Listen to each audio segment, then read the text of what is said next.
Hello students, आज के इस वीडियो में आपके लिए फिर से जीके जीएस के बहुत सारे इंपॉर्टेंट क्वेश्चंस को लेके आ गए हैं, जिसमें से अगर आपको 10-15 क्वेश्चंस के भी आंसर नहीं आते हैं तो मैं आपको गारंटी के साथ बोलता हूं कि आपकी सरकारी नौकरी नहीं लगने वाली है। तो चलिए यहाँ पे अब आपका एक जरा भी टाइम वेस्ट नहीं करते हैं और वीडियो को हम लोग यहाँ पे शुरू करते हैं। तो यहाँ पे आपका सबसे पहला क्वेश्चन है, भारतीय संविधान में संघ के कार्यपालक का प्रमुख कौन है? तो भारतीय संविधान में संघ के कार्यपालक का प्रमुख कौन है? तो यहाँ पे इसका सही आंसर होगा ऑप्शन नंबर ए, राष्ट्रपति।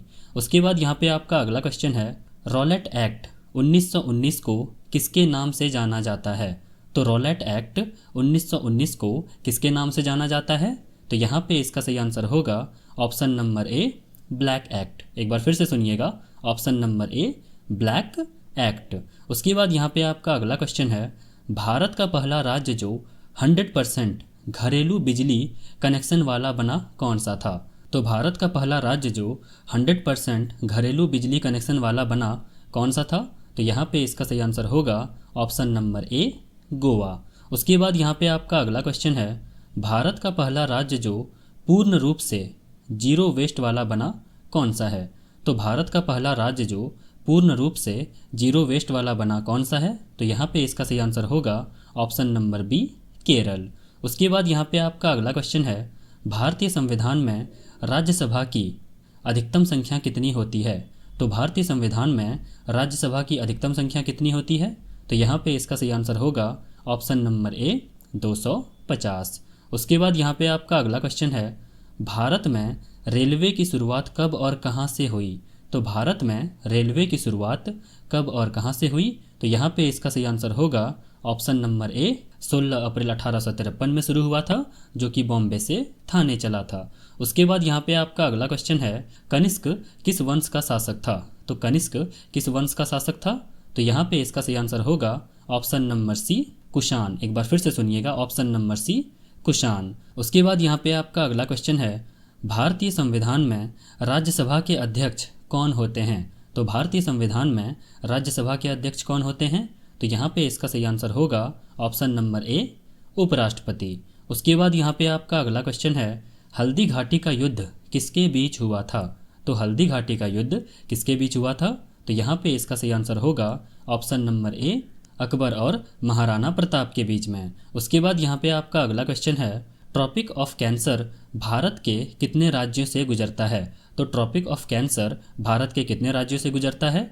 तो यहाँ पे इसका सही आंसर होगा ऑप्शन नंबर ए, 8 राज्यों से। उसके बाद यहाँ पे आपका अगला क्वेश्चन है, भारत का मुख्य न्यायाधीश कैसे नियुक्त होता है? तो भारत का मुख्य न्यायाधीश कैसे नियुक्त होता है? तो यहाँ पे इसका सही आंसर होगा ऑप्शन नंबर बी, राष्ट्रपति द्वारा कॉलेजियम की सिफारिश पर। एक बार फिर से सुनिएगा, राष्ट्रपति द्वारा कॉलेजियम की सिफारिश पर। उसके बाद यहाँ पे आपका अगला क्वेश्चन है, भारतीय संविधान में राज्यसभा को भंग किया जा सकता है क्या? तो क्या भारतीय संविधान में राज्यसभा को भंग किया जा सकता है? तो यहाँ पे इसका सीधा सीधा आंसर होगा ऑप्शन नंबर ए, नहीं। उसके बाद यहाँ पे आपका अगला क्वेश्चन है, भारत में चुनाव आयोग कितने सदस्यों का होता है? तो भारत में चुनाव आयोग कितने सदस्यों का होता है? तो यहाँ पे इसका सही आंसर होगा ऑप्शन नंबर ए, 3 सदस्यों का। उसके बाद यहाँ पे आपका अगला क्वेश्चन है, भारत का राष्ट्रीय कैलेंडर कौन सा है? तो भारत का राष्ट्रीय कैलेंडर कौन सा है? तो यहाँ पे इसका सही आंसर होगा ऑप्शन नंबर बी, शक संवत। उसके बाद यहाँ पे आपका अगला क्वेश्चन है, भारत का सबसे बड़ा मस्जिद क्षेत्रफल के हिसाब से कौन सी है? तो भारत का सबसे बड़ा मस्जिद क्षेत्रफल के हिसाब से कौन सी है? तो यहाँ पे इसका सही आंसर होगा option number A, Taj ul मस्जिद, जो कि भोपाल में है। उसके बाद यहाँ पे आपका अगला क्वेश्चन है, भारत का राष्ट्रीय खेल आधिकारिक तौर पर क्या है? तो भारत का राष्ट्रीय खेल आधिकारिक तौर पर क्या है? तो यहाँ पे इसका आंसर होगा ऑप्शन नंबर ए, इनमें से कोई नहीं। उसके बाद यहाँ पे आपका अगला क्वेश्चन है, भारतीय संविधान में संशोधन की संख्या 2025 तक कितनी हो चुकी है? तो भारतीय संविधान में संशोधन की संख्या 2025 तक कितनी हो चुकी है? तो यहाँ पे इसका सही आंसर होगा ऑप्शन नंबर ए, 106। उसके बाद यहाँ पे आपका अगला क्वेश्चन है, भारत का सबसे बड़ा हिल स्टेशन कौन सा है? तो भारत का सबसे बड़ा हिल स्टेशन कौन सा है? तो यहाँ पे इसका सही आंसर होगा ऑप्शन नंबर ए, शिमला। उसके बाद यहाँ पे आपका अगला क्वेश्चन है, भारत का पहला राज्य जो पूर्ण रूप से ई व्हीकल चार्जिंग वाला बना कौन सा है? तो भारत का पहला राज्य जो पूर्ण रूप से ई व्हीकल चार्जिंग वाला बना कौन सा है? तो यहाँ पे इसका सही आंसर होगा ऑप्शन नंबर ए, दिल्ली। उसके बाद यहाँ पे आपका अगला क्वेश्चन है, भारत का सबसे बड़ा बौद्ध मठ कौन सा है? तो भारत का सबसे बड़ा बौद्ध मठ कौन सा है?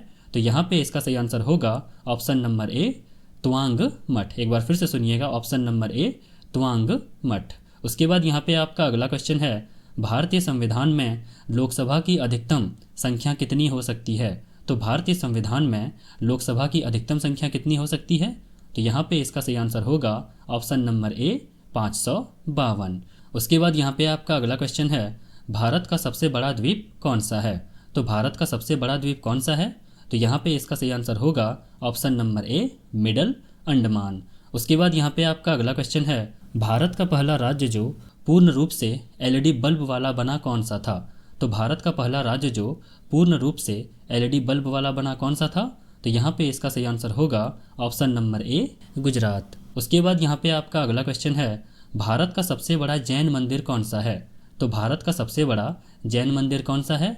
तो यहाँ पे इसका सही आंसर होगा ऑप्शन नंबर ए, दिलवाड़ा मंदिर, जो कि माउंट आबू पर है। उसके बाद यहाँ पे आपका अगला क्वेश्चन है, भारत का राष्ट्रीय गान कितने सेकंड में गाया जाता है?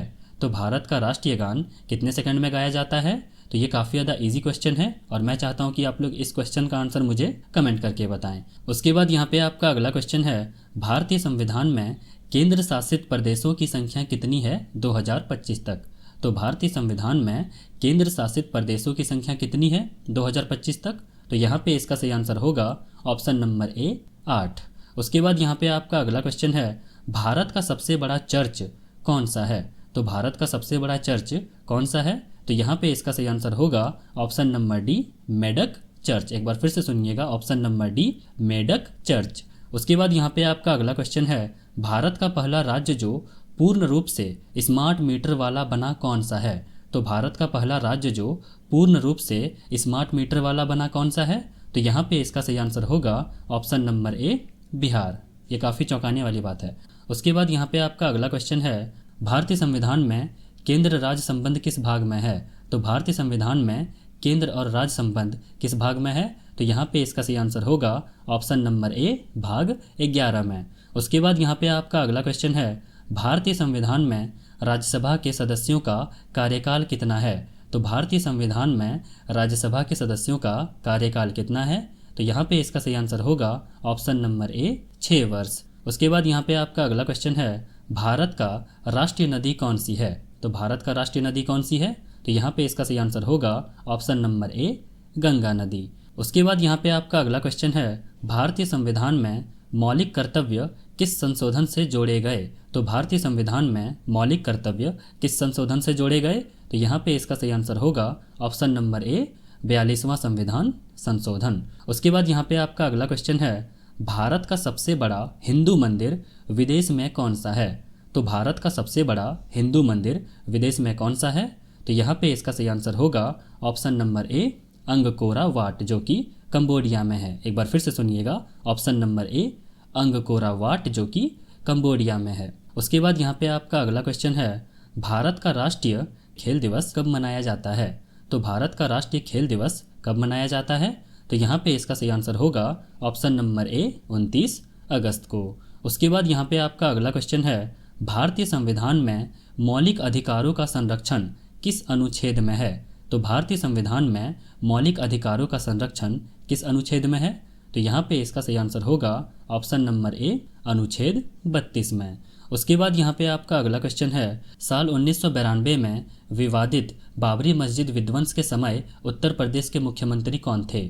तो साल 1992 में विवादित बाबरी मस्जिद विध्वंस के समय उत्तर प्रदेश के मुख्यमंत्री कौन थे? तो यहाँ पे इसका सही आंसर होगा option number B, Kalyan Singh. उसके बाद यहाँ पे आपका अगला क्वेश्चन है, अयोध्या एयरपोर्ट का नया नाम क्या है? तो अयोध्या एयरपोर्ट का नया नाम क्या है? तो यहाँ पे इसका सही आंसर होगा ऑप्शन नंबर डी, महर्षि वाल्मीकि अंतर्राष्ट्रीय एयरपोर्ट। एक बार फिर से सुनिएगा, महर्षि वाल्मीकि अंतर्राष्ट्रीय एयरपोर्ट। उसके बाद यहाँ पे आपका अगला क्वेश्चन है, अंग्रेजों के विरुद्ध भारत छोड़ो आंदोलन की घोषणा किस वर्ष की गई थी? तो अंग्रेजों के विरुद्ध भारत छोड़ो आंदोलन की घोषणा किस वर्ष की गई थी? तो यहाँ पे इसका सही आंसर होगा ऑप्शन नंबर बी 1942 में। उसके बाद यहाँ पे आपका अगला क्वेश्चन है, भारत छोड़ो का नारा किसने दिया था? तो भारत छोड़ो का नारा किसने दिया था? तो यहाँ पे इसका सही आंसर होगा ऑप्शन नंबर सी यूसुफ मेहर अली ने। उसके बाद यहाँ पे आपका अगला क्वेश्चन है, किन पार्टियों ने भारत छोड़ो आंदोलन का समर्थन नहीं किया था? तो किन पार्टियों ने भारत छोड़ो आंदोलन का समर्थन नहीं किया था? तो यहाँ पे आप लोग ऑप्शन देख सकते हैं और यहाँ पे इसका सही आंसर होगा ऑप्शन नंबर डी उपरोक्त सभी ने। यहाँ पे ऑप्शन में आपको जितने नाम दिख रहे हैं इन सभी ने भारत छोड़ो आंदोलन का समर्थन नहीं किया था। उसके बाद यहाँ पे आपका अगला क्वेश्चन है, भारत छोड़ो प्रस्ताव पारित होने के बाद गांधी जी को कैद किया गया था कहाँ? तो भारत छोड़ो प्रस्ताव पारित होने के बाद गांधी जी को कहाँ कैद किया गया था? तो यहाँ पे इसका सही आंसर होगा ऑप्शन नंबर डी आगा खां पैलेस में। एक बार फिर से सुनिएगा, आगा खां पैलेस में। उसके बाद यहाँ पे आपका अगला क्वेश्चन है, संसद को संविधान संशोधन का अधिकार किस अनुच्छेद में है? तो संसद को संविधान संशोधन का अधिकार किस अनुच्छेद में है? तो यहाँ पे इसका सही आंसर होगा ऑप्शन नंबर सी अनुच्छेद 368 में। उसके बाद यहाँ पे आपका अगला क्वेश्चन है, भारतीय संविधान के किस अनुच्छेद में यह लिखा है कि भारत राज्यों का एक संघ होगा? तो भारतीय संविधान के किस अनुच्छेद में यह लिखा है कि भारत राज्यों का एक संघ होगा? तो यहाँ पे इसका सही आंसर होगा ऑप्शन नंबर ए अनुच्छेद 1 में। उसके बाद यहाँ पे आपका अगला क्वेश्चन है, नोबेल पुरस्कार वितरण करना कब से प्रारंभ किया गया? तो नोबेल पुरस्कार वितरण करना कब से प्रारंभ किया गया? तो यहाँ पे इसका सही आंसर होगा ऑप्शन नंबर बी 1901 में। उसके बाद यहाँ पे आपका अगला क्वेश्चन है, रविंद्रनाथ टैगोर को किस पुस्तक के लिए नोबेल पुरस्कार दिया गया? तो रविंद्रनाथ टैगोर जी को किस पुस्तक के लिए नोबेल पुरस्कार दिया गया? तो यहाँ पे इसका सही आंसर होगा ऑप्शन नंबर ए गीतांजलि के लिए। उसके बाद यहाँ पे आपका अगला क्वेश्चन है, पृथ्वी पर कुल कितने महासागर हैं? तो पृथ्वी पर कुल कितने महासागर हैं? तो यहाँ पे इसका सही आंसर होगा ऑप्शन नंबर सी टोटल 5 महासागर हैं। उसके बाद यहाँ पे आपका अगला क्वेश्चन है, पृथ्वी पर कुल कितने महाद्वीप हैं? तो पृथ्वी पर कुल कितने महाद्वीप हैं? तो यहाँ पे इसका सही आंसर होगा ऑप्शन नंबर बी 7 महाद्वीप हैं। उसके बाद यहाँ पे आपका अगला क्वेश्चन है, चंद्रमा पर मानव भेजने वाला विश्व का प्रथम देश कौन सा है? तो चंद्रमा पर मानव भेजने वाला विश्व का पहला देश कौन सा है? तो यहाँ पे इसका सही आंसर होगा ऑप्शन नंबर डी संयुक्त राज्य अमेरिका यानी कि यूएसए। उसके बाद यहाँ पे आपका अगला क्वेश्चन है, विश्व में चांदी का सबसे बड़ा उत्पादक कौन है? यहाँ पे नोट कीजिएगा, विश्व का पूछा गया है। तो विश्व में सबसे ज़्यादा चांदी का उत्पादक कौन करता है? तो यहाँ पे इसका सही आंसर होगा ऑप्शन नंबर ए मैक्सिको। उसके बाद यहाँ पे आपका आखिरी क्वेश्चन है, भारत में सबसे कम नगरीय जनसंख्या वाला राज्य कौन सा है? तो भारत में सबसे कम नगरीय जनसंख्या वाला राज्य कौन सा है? तो यहाँ पे इसका सही आंसर होगा ऑप्शन नंबर डी सिक्किम। तो ये था हमारा आखिरी क्वेश्चन। अब आप लोगों के 50 में से कितने सारे क्वेश्चन सही हुए हैं आप लोग हमें कमेंट करके बताइएगा। और अगर वीडियो एक ज़रा भी अच्छी लगी हो तो हमारे वीडियो को लाइक कीजिएगा और चैनल को सब्सक्राइब जरूर कीजिएगा। एंड तक वीडियो देखने के लिए आप लोग का तहे दिल से धन्यवाद।